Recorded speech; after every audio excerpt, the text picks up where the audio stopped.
हरिः ओम् श्री गुरुभ्यो नमः हरिः ओम् ॐ शन्नो मित्रं वरुणः शन्नो भवत्वर्यमा शन्न इन्द्रो बृहस्पतिः शन्नो विष्णुरुक्रमः नमो ब्रह्मणे नमस्ते वायो त्वमेव प्रत्यक्षं ब्रह्मासि त्वमेव प्रत्यक्षं ब्रह्म वदिष्यामि ऋतं वदिष्यामि सत्यं वदिष्यामि तन्मामवतु तद्वक्तारमवतु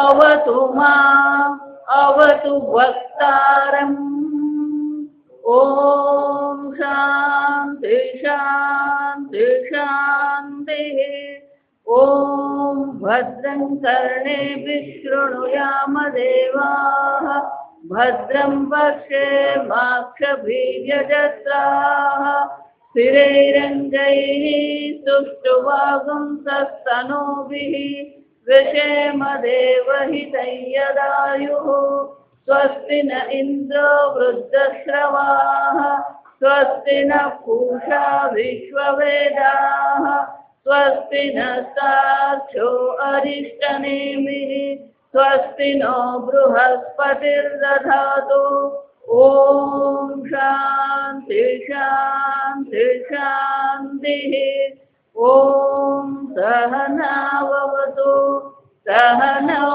भुनक्तु सह वीर्यं करवावहै तेजस्विनावधीतमस्तु मा विद्विषावहै ॐ शान्ति शान्ति शान्तिः सदाशिव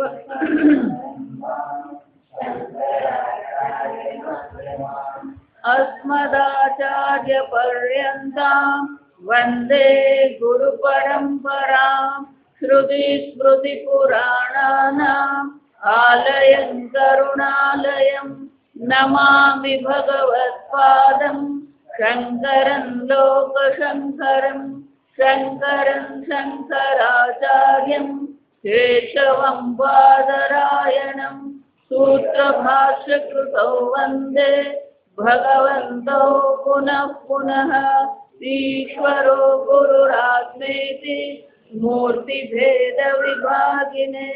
व्योमवद्व्याप्तदेहाय दक्षिणामूर्तये नमः निधये सर्वविद्यानां विशदे भवरोगिणां गुरवे सर्वलोकानां दक्षिणामूर्तये नमः ॐ नमः प्रणवार्थाय शुद्धज्ञानैकमूर्तये निर्मलाय प्रशान्ताय दक्षिणामूर्तये नमः।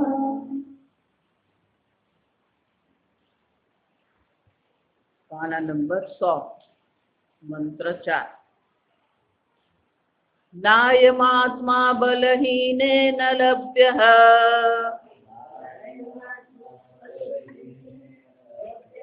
न च प्रमादात् तपसो व्याप्य लिंगात्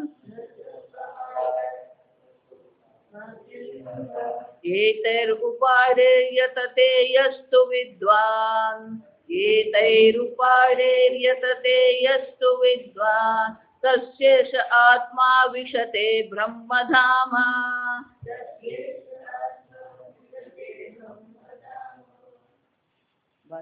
यस्माद् अयमात्मा बलहीनेन बलप्रहीनेन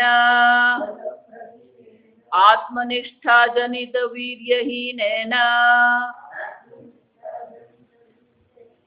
न लभ्यः नापि लौकिक पुत्रपश्वादि विषय संग निमित्त प्रमादात् तथा तपसः अपि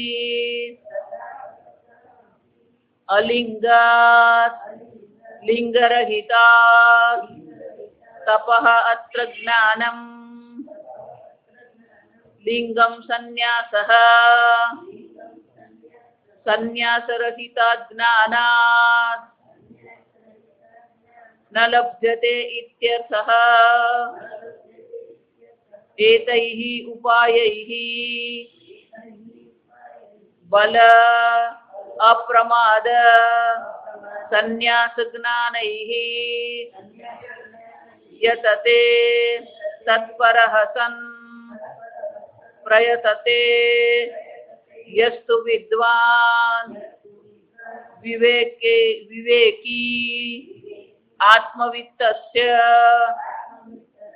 विदुषः एषः आत्मा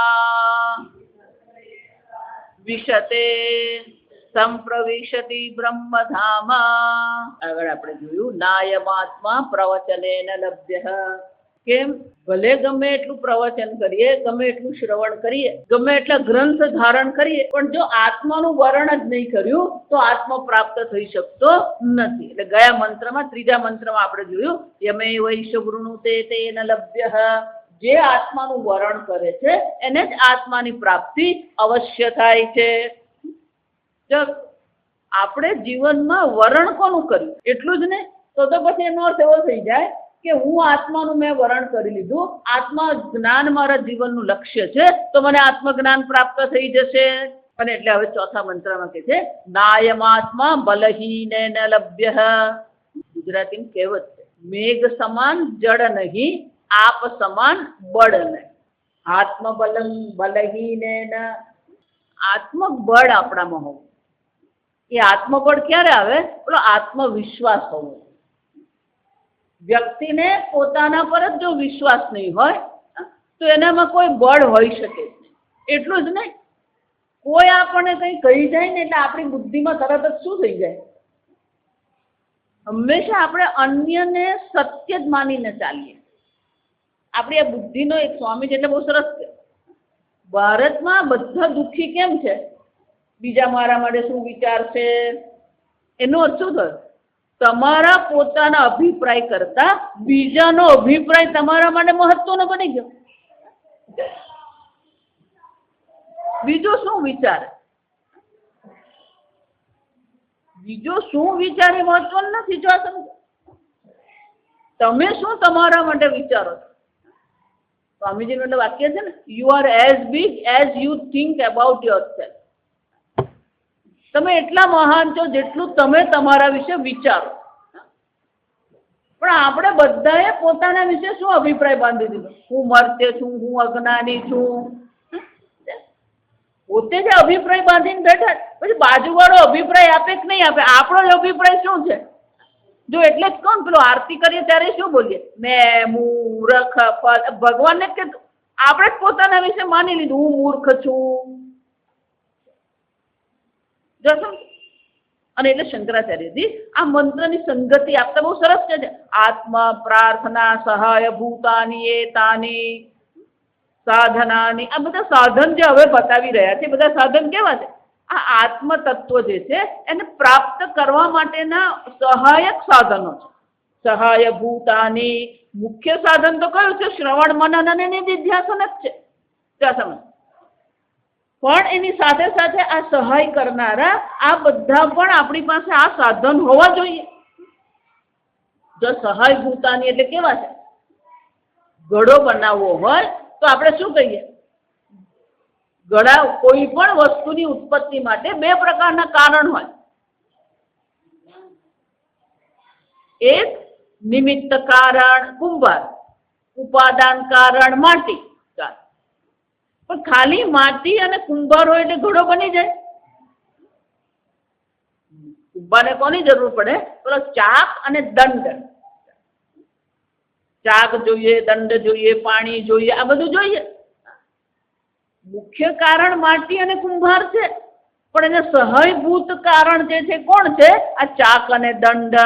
કે માટલું ગોળ બનાવવું હોય તો પેલો ચાકને શું કરવો પડે? આ જૂના બળદગાડાનું જે પૈંડું હોય ને એને જ એ લોકો મૂકી દે.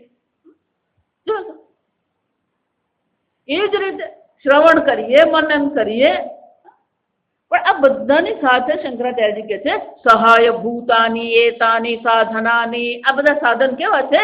સહાયભૂત છે. એટલું જ નહીં, એ સાધન કયા છે? પ્રમાદ, બલ, અપ્રમાદ, તપાંસી, લિંગ યુક્તાની, સંન્યાસ સહિતાની. આ ચાર સાધન આપણને બતાવે છે શ્રુતિ માતા. પહેલું સાધન કયું છે? બલ, આત્મબળ. બીજું કયું છે? અપ્રમાદ. ત્યાં બધાની વ્યાખ્યા પછી આવશે, એટલે ખાલી અત્યારે સમજી લેવા. ચાર સાધન કયા છે? પેલું આત્મબળ છે, બીજું અપ્રમાદ, ત્રીજું કયું છે? તપાંસી, તપશ્ચર્યા. પણ કે આ તપશ્ચર્યા કેવી હોવી જોઈએ? લિંગ યુક્તાની, સંન્યાસ સહિતાની. જો વારંવાર એટલે તમને કહું, ગમે એટલું તમે પ્રયત્ન કરો પણ સંન્યાસ તો હોવો જ જોઈએ. જો ગીતામાં આપણે જોઈ ગયા. પણ સંન્યાસનો અર્થ એવો નથી કે આ કેસરી કપડાં પહેરી લઈએ. આગળ આવતા બધી ચર્ચા શાસ્ત્ર. અને એટલે શંકરાચાર્યજી કહે છે આ ચાર જે છે એ સહાયભૂત છે.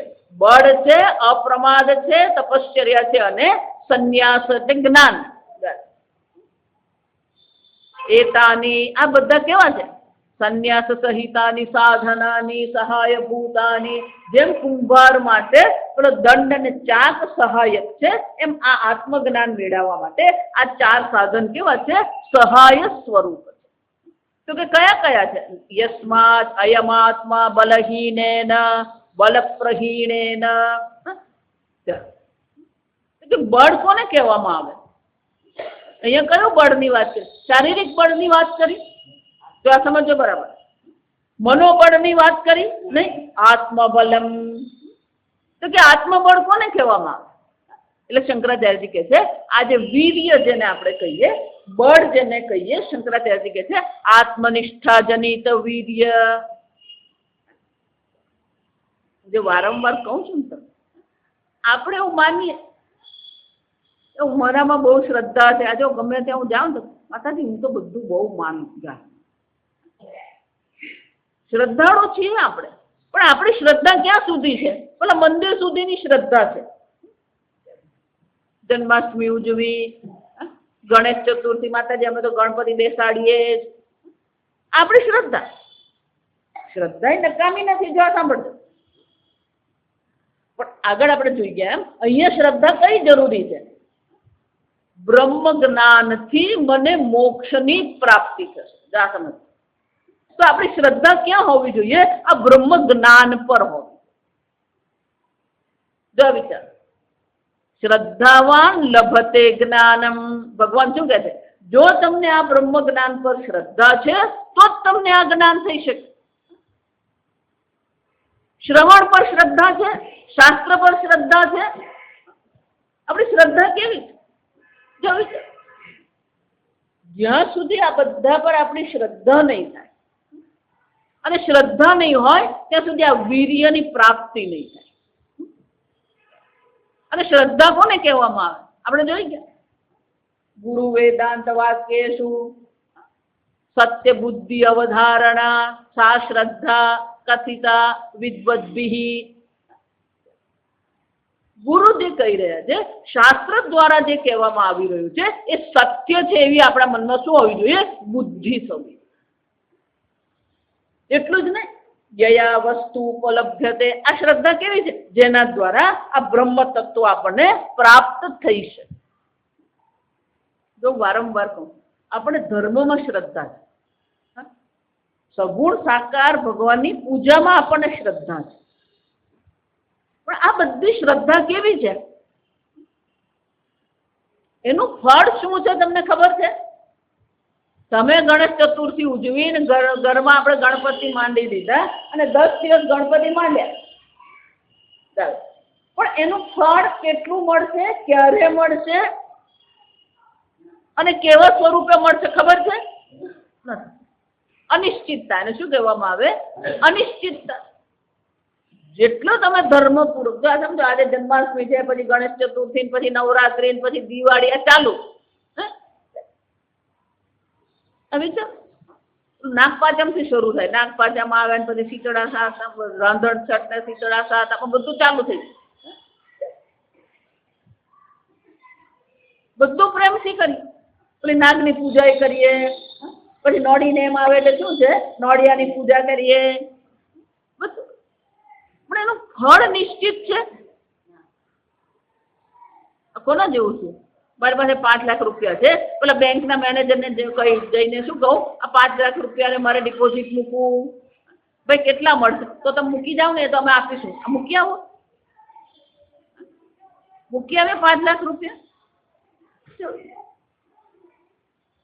પેલો જ્યાં સુધી 5 લાખની પેલી રસીદ આપે નહીં ને FD ની, અને કેટલા ટકા એ પણ આપણે પૂછી લે, 8%, 7.5%.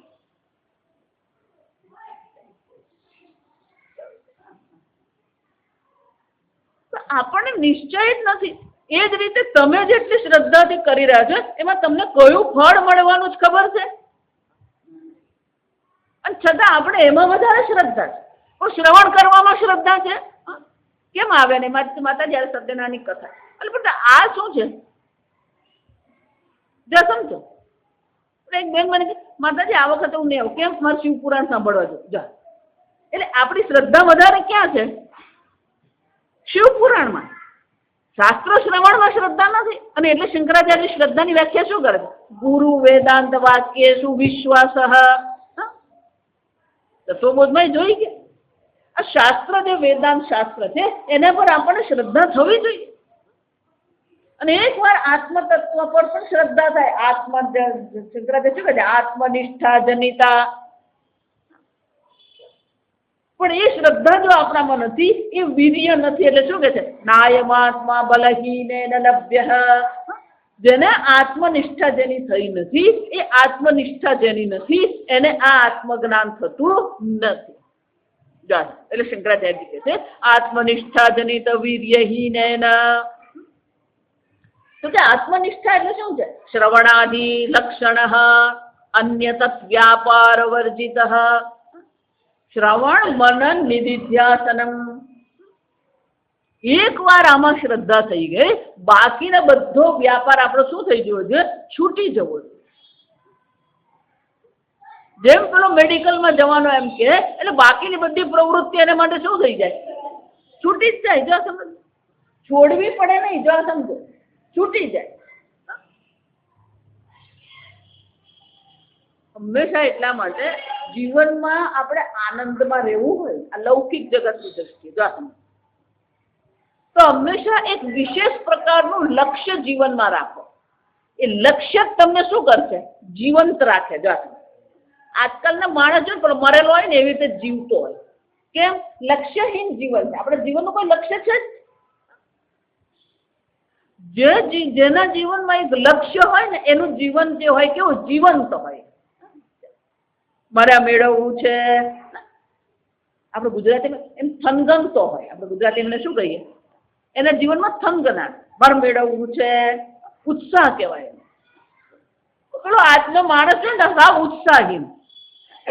ખાધું પીધું હોઈ ગયો. કોઈ પ્રકારનો ઉત્સાહ છે આપણા જીવનમાં? કોઈ પ્રકારનો આનંદ છે આપણા જીવનમાં? લૌકિક જીવનમાં જ આપણે આત્મબળ વગરના. આત્મબળ એટલે શું? કોઈને તમે ના પાડો ને, પેલો ઉભો રહી ગયો છે. આપણે ગમે એટલી બૂમાબૂમ કરે, પેલો 2 વર્ષનું છોકરું આપણું સાંભળે નહીં. જો એક વાર એને ચૂપ કહીએ તો શું થવું જોઈએ? આપણે નથી કહેતા કે એના પર બળજબરી કરીએ. જો સમજ, આપણા મનમાં પણ એ પ્રકારની દ્રઢતા આવવી જોઈએ. જો સાંજે જોઈ ગયા દ્રઢ વ્રતા. સાંજે જોઈ આપણું વ્રત કેવું હોવું જોઈએ? દ્રઢ વ્રતા. અને એટલે શંકરાચાર્ય કહે છે આ આત્મજ્ઞાન જે છે એ આત્મજ્ઞાન પર આપણી શ્રદ્ધા થવી જોઈએ. શાસ્ત્ર શ્રવણ પર આપણી શ્રદ્ધા થવી જોઈએ. બલહીનેન આત્મજનિત નિષ્ઠા જનિત વીર્યહીનેન ન લભ્ય. એટલું જ નહીં, અપ્રમાદાત ન ચ પ્રમાદાત. તમે આ બાજુ બેસી જાઓ, પેલા ખુશ આ બાજુ બેસી જાઓ. ન ચ પ્રમાદ. શાસ્ત્ર શું કહે છે? આ પ્રમાદથી પણ આ આત્મજ્ઞાનની પ્રાપ્તિ થતી નથી. તો કે પ્રમાદ કોને કહેવામાં આવે? એટલે શંકરાચાર્યજી કહે છે લૌકિક પુત્ર પશુ આદિ વિષય સંગ નિમિત્ત પ્રમાદાત. સામાન્ય રીતે પ્રમાદનો અર્થ શું છે પહેલા સમજી લો. તમો ગુણના 3 ગુણ છે. તમો ગુણના 3 ગુણ: નિદ્રા, પ્રમાદ, આલસ. ગીતામાં બધું છે, આવશે આપણે. નિદ્રા, પ્રમાદ, આળસ આ તમો ગુણ છે. નિદ્રા એટલે બુદ્ધિ જ બંધ થઈ જાય અને નિદ્રા કહેવાય. જો આપણે તો જાગતા નિદ્રામાં જ છીએ આ સમય, કે આપણે બુદ્ધિ બંધ કરીને જ ચાલતા હોઈએ. નિદ્રા એટલે પેલી બુદ્ધિનો પ્રયોગ થતો જ નથી. આળસનો અર્થ શું થાય? બુદ્ધિ ચાલુ છે, એને ખબર છે મારે શું કરવાનું, એને ખબર છે શું લાભ થવાનો છે, તો પેલો ખાટલામાંથી ઊભો થાય જ નહીં. જો આ ખુરશી પર બેઠો હોય ને, ખુરશી પરથી પેલો ઊભો થાય જ નહીં, એને આળસ કહેવાય. બુદ્ધિ જાગ્રત છે, શું છે પણ એને બરાબર ખબર છે, તો પેલો ઊભો થાય જ, એને આળસ કહેવાય. પ્રમાદ કોને કહેવાય? તો પેલો ઊભો થાય ખરો, ઊભો થાય ખરો, પણ કરે પણ ખરો, પણ કરવામાં 1 ફાઇલ લે ને એમાં 10 ફાઇલ પાડે, એને પ્રમાદ કહેવાય. એટલે કરે ખરો પણ એમાં શું છે? નાની નાની ભૂલ. પેલો ચેક લખે પણ ચેક લખવામાં 4 જગ્યાએ છેકા પાડી ના આવે. જો એટલા માટે આ સરકારે કાયદો જ બનાવી દીધો, જરાક પણ છેકો પડે એટલે ચેક તમારો શું કરી દેવાનું? કેન્સલ મારી જ દેવાનું. રોજ તમે ચેક ફાડતા હોય, રોજ તમે સહી કરતા હોય, કોઈ શું કરીએ આપણે? હું એટલે કહું કે જેના જીવનમાં પ્રમાદ છે ને, એ ક્યારેય ધ્યાન નહીં કરી શકે. આ સમજ ભલે ગમે એટલા તમે ધ્યાનની ચર્ચા કરો ને, પેલી જગ્યાએ ધ્યાન કરવા ગયો ને આ જગ્યાએ ધ્યાન કરવા ગયો, પણ તારા જીવનમાં શું છે? પ્રમાદ છે. જો તમે તમારા શારીરિક પ્રવૃત્તિઓ જે છે એમાં જો તમે પ્રમાદ કરી રહ્યા છો, તો માનસિક રીતે તમે શું કરવાનું? ધ્યાન લાગવાનું એનું. પ્રમાદની નિવૃત્તિ ત્યારે થાય જ્યારે આપણે એકદમ સજાગ હોઈએ, એલર્ટનેસ આપણે કહીએ. અંગ્રેજીમાં એક શબ્દ છે કોન્સિક્વન્સીસ. કોન્સિક્વન્સીસ એટલે શું છે? તમે જે કરી રહ્યા છો એનું પરિણામ શું આવશે ને, એ તમારા મનમાં શું છે? નિશ્ચય હોવો.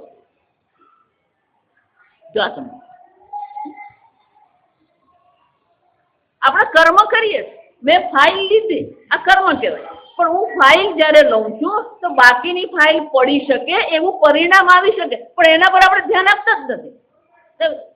એટલે એમ ફટ થઈને ફાઇલ ખેંચીએ, તો પેલો બીજો હાથ બાકીની ફાઇલ પર આપણે રાખવો જોઈએ એવો વિચાર, પરિણામનો વિચાર કરતા. જો આજકાલની જે દુવાનિયાઓ જે છે ને, એ પણ શું કરી રહ્યા છે? એ લોકોમાં આ કોન્સિક્વન્સીસનો વિચાર છે જ. હું જે કરું છું એનું પરિણામ શું આવી શકે એનો વિચાર એ લોકો કરતા જ નથી. પેલો કાનમાં લગાવીને ચાલ્યા કરે. જો કાનમાં પેલું લગાવીને ચાલતો હોય મોબાઈલ, અને બધી રેલવે ટ્રેક ક્રોસ કરે. જોવી તો તારી પાસે 25,000નો મોબાઈલ છે, પણ આ તારું જીવન જે છે, અમૂલ્ય જીવન જે છે, એને તું શું કરી રહ્યો છે? જોખમમાં. પરિણામનો વિચાર કરતા જ. જો સમજો, તમે જે પગલું ભરી રહ્યા છો એનું શું પરિણામ આવે એનો પહેલેથી શું કરવો પડે? વિચાર કરવો. આજે આપણે ટ્રાફિકમાં જોઈએ ને, પેલો ગમે ત્યાં પાર્કિંગ કરીને ચાલે છે, બરાબર દરવાજાની સામે જ આમ ગાડી મૂકી દે, પણ વિચાર નથી કરતો કે બીજાને દરવાજામાં શું કરવાનું. જો કેટલાક લોકો હોય ને આમ ઘરમાં દાખલ થાય ને, બરાબર બારણાની મધ્યમાં જ ચપ્પલ મૂકે. જો વિચારી જોઈએ, એનો અર્થ શું થયો? તું બારણામાં ચપ્પલ મૂકે છે, પણ તું એકલો બારણામાંથી દાખલ થવાનો નથી, બીજા દાખલ થવાના છે. નાની નાની બાબતમાં આપણે પરિણામનો વિચાર કરતા જ નથી. સામે પેલું પડેલું છે, ખાઈ જ લેવાનું, પણ તેનું પરિણામ શું આવશે વિચારે? જો સમજ, શંકરાચાર્યજી કહે છે આપણામાં એટલો બધો પ્રમાદ. અને પ્રમાદ જો છે લૌકિક. જો આ સમજ, પહેલો શબ્દ શંકરાચાર્ય શું કહે છે? લૌકિક. આ લૌકિક પ્રમાદ આપણામાં કયો કયો પ્રમાદ? પુત્ર, પશુ આદિ વિષય સંગ. આ બધા પ્રત્યે આપણા મનમાં સંગ છે, આસક્તિ. જો ભગવાન ગીતામાં કહી ગયા 13મા અધ્યાય, પુત્રદાર ગૃહાદિષુ અનભિષ્વંગઃ છે, પુત્ર છે, ઘર છે, પત્ની છે, પશુ છે, ગાડી છે, એમાં આસક્તિ છે, પણ એ આસક્તિ એટલી બધી નહીં હોવી જોઈએ કે આપણા મનને ઘસડી જાય. જો એ મન આપણું ઘસડી ગયા તો આપણું મન શું થવાનું? આત્મચિંતન માટે ઉપલબ્ધ થતું નથી. એટલે મેં કહ્યું ને કે અપ્રમાદ, પ્રમાદ એટલે શું છે? આપણા મનમાં એટલી સજાગતા, સાવધાનતા. અને મેં શંકરાચાર્ય કહે છે કે લૌકિક જગતમાં આપણામાં સાવધાનતા નથી. લૌકિક જગત તો આપણા મનને ઘસડી જતું હોય. જો વિચાર, કોઈ પણ પ્રકારે હોય, કોઈ પણ વ્યક્તિ કંઈ પણ કરી રહી હોય, જો એની અસર આપણા મન પર થઈ રહી છે, તરત જો આપણા મનમાં ક્રોધ આવી રહ્યો છે, તો આપણું મન કેવું છે? દુર્બળ છે. તો આ સમજો, કોઈ કંઈક કરે અને આપણને ક્રોધ આવે છે, એ ક્રોધ શું બતાવે? આપણા કરતા વધારે બળવાન કોણ છે? આ પરિસ્થિતિ. હમણાં જ મને એક ભાઈ કહી ગયા, સ્વામીજી મને છે ને આમ જરાક વસ્તુ આમ કંઈક થાય ને મને ક્રોધ આવી જાય. ક્રોધ એ ઉપાય છે? જે થયું એને માટે ઉપાય ક્રોધ છે? નહીં. ક્રોધ કરવો પણ પ્રમાદ છે. જો આ સમજો, આસક્તિ કરવી જ પ્રમાદ છે એમ ને, ક્રોધ કરવો પણ શું છે? પ્રમાદ જ છે. અને એટલે શંકરાચાર્ય કહે છે આદિ વિષય સંગ નિમિત્ત પ્રમાદાત. આ આત્મચિંતન માટે પ્રમાદ શું છે? આ બધી વસ્તુઓનો નિમિત્તથી જે આસક્તિ આપણા મનમાં છે, એ આસક્તિ જ આપણને શું કરે? આપણા મનને આત્મચિંતન કરવા દેતું નથી. એટલે શંકરાચાર્યજી કહે છે તો જો ત્રણ વસ્તુ છે શંકરાચાર્ય. પહેલા તો આસક્તિ છે આપણા લૌકિક વિષયો પ્રત્યે આપણા મનમાં શું છે? આસક્તિ. અને એ આસક્તિનું કારણ શું છે? દેહ, અહમ, મમ, અભિમાન. આ દેહમાં અહમ બુદ્ધિ છે અને દેહથી જે પણ કંઈ સંબંધિત છે બધામાં શું છે? મમ બુદ્ધિ. દેહે અહમ બુદ્ધિ. દેહ, અહમ, મમ, અભિમાન પૂર્વકમ. એનું કારણ શું છે? આ દેહમાં અહમ બુદ્ધિ અને દેહને સંબંધિત જેટલા છે શું છે? એમાં મમ, મારું વલસાડ. જો મમ બુદ્ધિ એટલું જ નહીં, સ્વાત્મ તત્સાધન વિસ્મરણમ. આ અહમ મમ બુદ્ધિ તો થાય જ, પણ આત્મ તત્વનું ચિંતન માટેના જેટલા સાધન છે એ સાધન પ્રત્યે પણ આપણે શું છે? વિસ્મરણમ. અને પ્રમાદ કહેવાય. જો સમજ, મારે આત્મજ્ઞાન મેળવવું છે, આત્મજ્ઞાન મેળવવા માટેનું આ સાધન છે, તો એ સાધનનું વિસ્મરણ થવું જોઈએ નહીં. જો એટલે હું કહું ને વારંવાર, કોઈ પણ એક મોટો પ્રસંગ આપણા જીવનમાં આવે ને એટલે પહેલું શું છૂટી જાય? પેલું મંદિરે જવાનું છૂટી જાય, માળા કરવાનું છૂટી, ચા પીવાનું છૂટી ગયું નહીં, ભોજન છૂટી ગયું નહીં, ગમે તે થઈ જાય, માળા કરવાની છે, સમજો. પણ આ બધા સાધન આપણે શું થઈ જાય? વિસ્મરણમ. આ બધું ભૂલાઈ જાય છે આપણે. અને એટલે શંકરાચાર્ય કહે છે આ આસક્તિ જે છે એ આસક્તિનું કારણ શું છે અને એનું કાર્ય પણ શું છે? એનું કારણ શું છે? આ બધામાં અહમ મમ બુદ્ધિ એક કારણ છે. જો આ સમજો. અને એનું કાર્ય શું છે? વિસ્મરણમ. સાધન વિસ્મરણમ. આત્મજ્ઞાન મેળવવા માટેનું જે સાધન છે એ સાધન જ આપણે ભૂલી જઈએ છીએ. વિસ્મરણમ પ્રમાદ. આમ નાયમાત્મા બલહીનેન લભ્ય ન ચ પ્રમાદાત. આમ પ્રમાદ આપણે જો કરીએ, ભૂલ આપણે કરીએ, વિસ્મરણ આપણે કરીએ, તો આ આત્મતત્વની પ્રાપ્તિ થતી નથી. તથા તપસઃ ત્વા અપી અલિંગાત લિંગરહિતાત. તપશ્ચર્યા ત્રીજું સાધન કયું છે? તપસઃ. તો કે તપશ્ચર્યાથી આ આત્મતત્વની પ્રાપ્તિ થતી નથી. જા સમજો બરાબર. આગળ પણ આપણે જોઈ ગયા, ગીતામાં ભગવાન વારંવાર ન વેદેશુ ન યજ્ઞ ન તપસા. તપશ્ચર્યા કરીએ, પણ એ તપશ્ચર્યા શાના માટે કરી? સિદ્ધિ મેળવવા માટે કરીએ, કંઈક વિશેષ પરિણામ મેળવવા માટે કરીએ, પણ બ્રહ્મ જ્ઞાન માટે કરીએ તપશ્ચર્યા? ન તપસા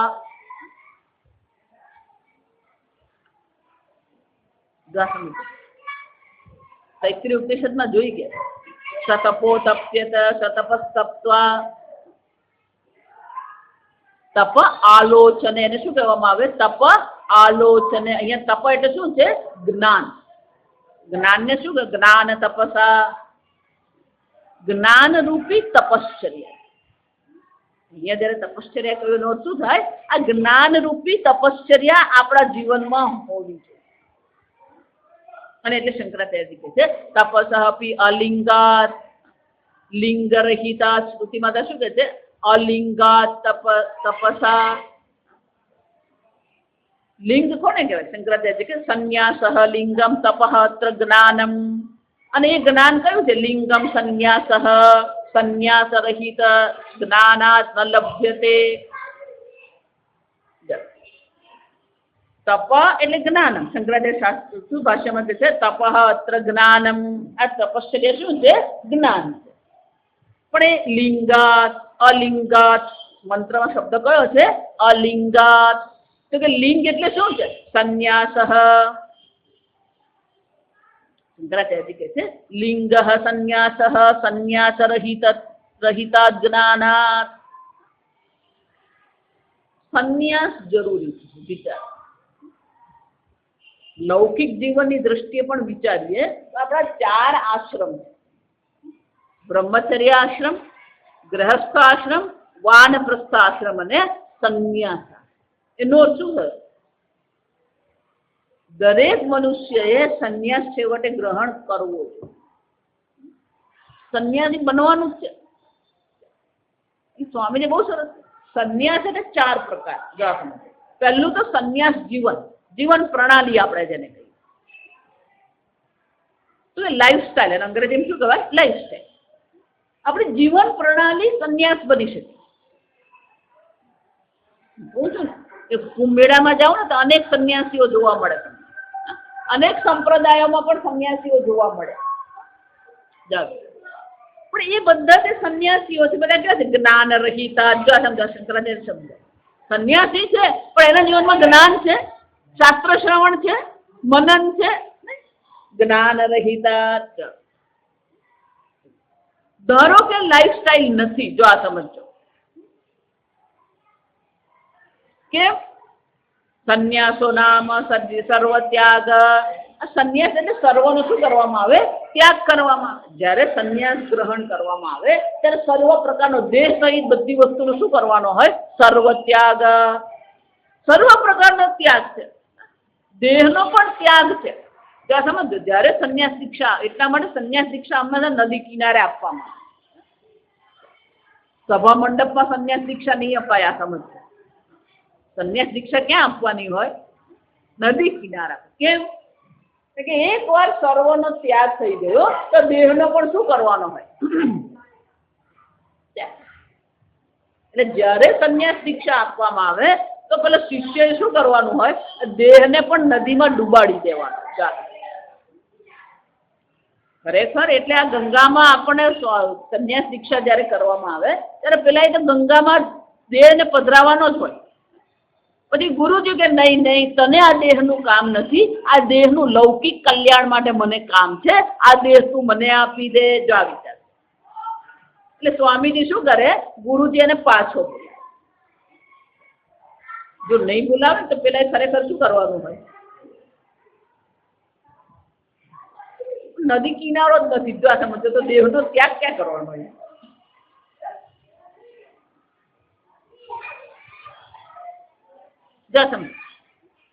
એનો અર્થ શું થયો? એનો અર્થ શું થયો? દેહનો પણ ત્યાગ થઈ ગયો. ગુરુજી કહે છે કે આ દેહ તું મને આપી દે. કેમ? લોક કલ્યાણ માટે આ દેહનો ઉપયોગ કરવો. એનો અર્થ શું થયો? સંન્યાસ દીક્ષા થયા પછી આ દેહ ઈશ્વરનો અને ગુરુનો છે. છે જ નહીં તમારો. મારો દેહ એવું આપણે કરી શકીએ જ નહીં. એ કોનો છે હવે? આ દેહ ગુરુનો છે, ઈશ્વરનો દેહ અને જીવન પ્રણાલી. પણ ધારો કે જો અહીંયા ટીકાકાર બહુ સરસ કહે છે આનંદગીરી મહારાજ, સંન્યાસો નામ સર્વ ત્યાગાત્મક તેષામ અપી સ્વસ્વાત્મજલ. પણ જો એવા પણ હોય સ્વત્વ અભિમાન અભાવાત એટલે કે સત્વ અભિમાન, જો સંન્યાસ નો શું કે સ્વત્વ એટલે પોતાનું, સ્વ એટલે પોતાનું, એનો અર્થ શું થયો? દેહ કે કોઈ પણ વસ્તુ પ્રત્યે આ મારું છે એવો કોઈ ભાવ નહીં.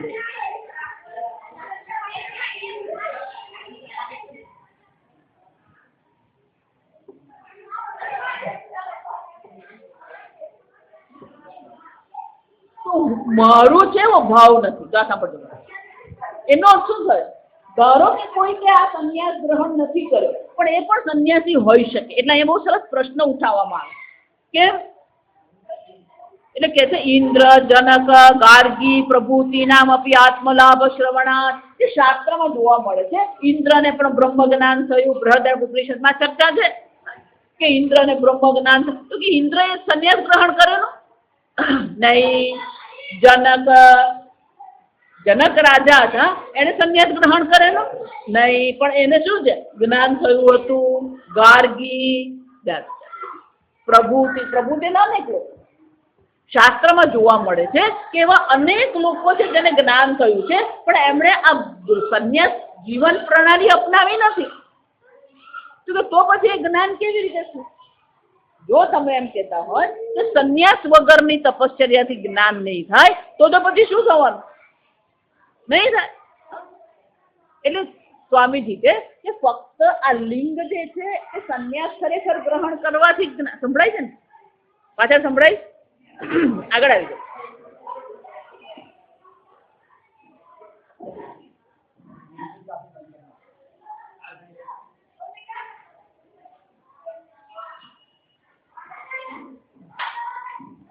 એનો અર્થ શું થયો? ધારો કે કોઈ સંન્યાસ જીવન પ્રણાલી નથી અપનાવી તો જો ને બ્રહ્મ જ્ઞાન નહીં થાય કે થઈ શકે. જો હું વારંવાર એટલે તમને કહું કે ખરેખર જે સંન્યાસ છે ને માનસિક છે. બાણું બંધ કરી દો.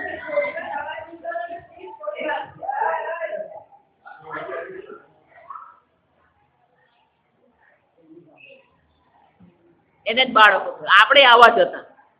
આપણે એને શું કહે? આપણે સ્કૂલમાં ભણતા ત્યારે કેવા હતા? આવા જ હતા. આપણે કે ડાયા થોડા હતા.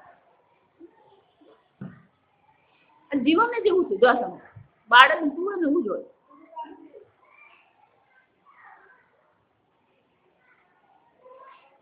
એનો અર્થ શું છે?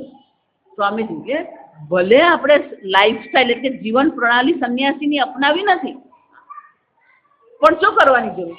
પહેલી વસ્તુ જો આ સમય ખરેખર આપણું જીવન સંન્યાસીનું બનાવવું હોય તો પહેલી વસ્તુ એ છે કે તમે સંકલ્પ પૂર્વક છોડવા તૈયાર છો કે નહીં. જે આત્મજ્ઞાન માટે વિઘ્ન કરનાર છે એનો ત્યાગ કરવા આપણે તૈયાર છે. સંકલ્પ પૂર્વક શું કરી દેવાનો? છોડી દેવાનો. આ પહેલી વસ્તુ. ધારો કે તમે એનો ત્યાગ કરી શકો એમ નથી. જો આ સમજજો બરાબર. ઘરમાં આપણે રહીએ, ઘરનો આપણે ત્યાગ કરી શકીએ એમ નથી. તો એ ઘરથી શંકર સ્વામીજી એના માટે બહુ અંગ્રેજી બહુ સરસ શબ્દ છે, you grow out of it. Grow out of it શું છે? એનાથી ઉપર ઉઠી જઈએ. ઘર છે પણ એમાં એટલી આસક્તિ રાખવાની જરૂર નથી. એટલે ઘરથી પણ આપણે શું કરીએ? ઉપર ઉઠી જાય. ઉપર ઉઠી જવું કોને કહેવાય હું બતાવું. પહેલા આપણે લખોટી રમતા. લખોટી રમીએ તો પેલા ડબ્બામાં લખોટી રાખતા અને પછી રોજ સાંજે રમવા જાય ને ત્યારે પેલો ગણીને રમવા જાય. જો રોજ ખિસ્સામાં કેટલી છે? આજે 15 લઈને ગયો તો 15 લખોટી લઈને જાય. પછી રમે. પાછો ઘરે આવે ત્યારે પછી શું કરે? એ ગણે 15 ની 12 થઈ કે 15 ની 20 થઈ. એટલું જ. એટલે લખોટીમાં એની આસક્તિ એવી હોય. પેલો નાનો ભાઈ હોય ને એને ડબ્બો નહીં પકડવા દે. લખોટી તો પછીની વાત છે. પેલો ડબ્બો એને પકડવા નહીં. એ પેલો નાના ભાઈને પણ એ લખોટી શું છે? એ પકડવા દે છે. પણ જ્યાં પપ્પા એને સાયકલ લાવીને આપે લે આ તારી જશે.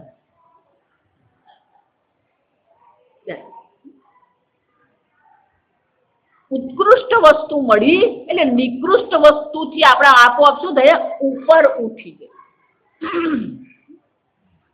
એટલે મેં કીધું કે જીવનમાં એક લક્ષ્ય રાખો. જો લક્ષ્ય હશે ને જીવનમાં તો આ બધી સામાન્ય વસ્તુઓ જે છે ને એના પરથી આપણે ઉપર ઉઠી જઈશું. પણ આપણા જીવનમાં લક્ષ્ય છે જ ને. સ્વામીજી કે જો આપણે એનો ભૌતિક ત્યાગ ન કરી શકીએ તો એનાથી આપણા મનને શું કરવાનું છે ઉપર ઉઠાવી દે. જો એના માટેનું દ્રષ્ટાંત શંકર ભગવાન. સતીને કીધું કે સતી આપણે જવાની જરૂર નથી, તમારા પિતાજીએ આમંત્રણ આપ્યું નથી. ભલે તમારા પિતાનું ઘર છે, ભલે તમારા માતાનું ઘર છે, પણ આમંત્રણ વગર આપણાથી જવાય નહીં. પણ છતાં પેલું સતીને શું થયું જોયું, બધા ઇન્દ્ર જઈ રહ્યા છે, અગ્નિ જઈ રહ્યા છે, બધા જઈ રહ્યા જોયા ને. એટલે કે ના ના પણ મારે જવું જ છે, પિતાના ઘરે આમંત્રણની થોડી જરૂર પડે. શંકર ભગવાને સમજાવે નહીં માન્યા. એટલે પછી કીધું નંદીને કીધું જાઓ માતાને લઈ જાઓ. લઈ ગયા. પણ શંકર ભગવાને મનથી શું કરી દીધું સતીનો જા સમજ. સતીનો શું કરી દીધો ત્યાં એનાથી ઉપર ઉઠી જાવ. એને પણ સંન્યાસ કહેવાય. તમે કોઈ વસ્તુ છોડી દો એ પણ સંન્યાસ છે. ન છૂટી શકે તો એનાથી ઉપર ઉઠી જાય એ પણ શું છે સંન્યાસ કહેવાય.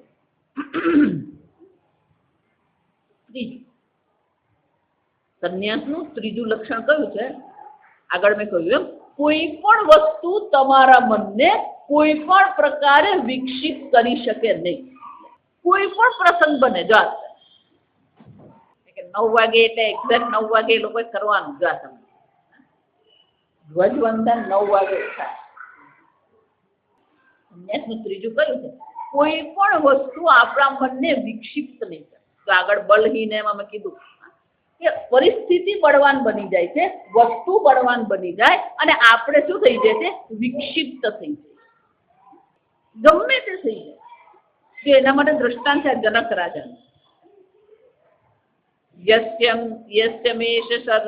અસ્મિ સર્વત્ર, હું કોણ છું સર્વવ્યાપી આત્મા છું, છતાં પણ કેવો છે યસ્તમે નાસ્તિ કિંચન, મારું કઈ છે જ નહીં. જા તમે આ મમ બુદ્ધિ નો ત્યાગ.